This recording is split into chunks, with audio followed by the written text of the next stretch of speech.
પ્રાંત અધિકારી શ્રીની કચેરી આવ્યા છે।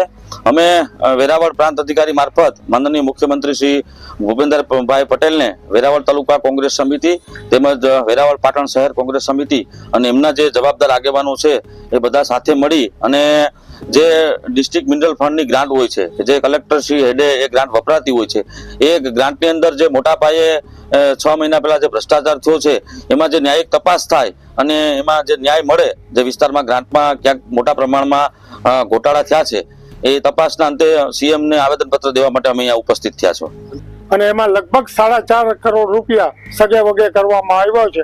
હવે લેખિત આક્ષેપ કરી અને માનનીય મુખ્યમંત્રી શ્રીને આની તપાસ કરવા માટે આવેદનપત્ર ત્યાં રૂબરૂ પણ આપવામાં આવ્યું છે। અમે આજે અહીંયા પ્રાંત અધિકારીને પણ આપવા આવ્યા છીએ અને આવનારા દિવસોમાં 2-4 દિવસ પછી જિલ્લા કલેક્ટર શ્રીને પણ આ આવેદન પત્ર આપી અને તપાસ માંગવાના છે। અમારી તમામ માહિતીથી અપડેટ રહેવા માટે જોડાયેલા રહો S9 ન્યૂઝ સાથે।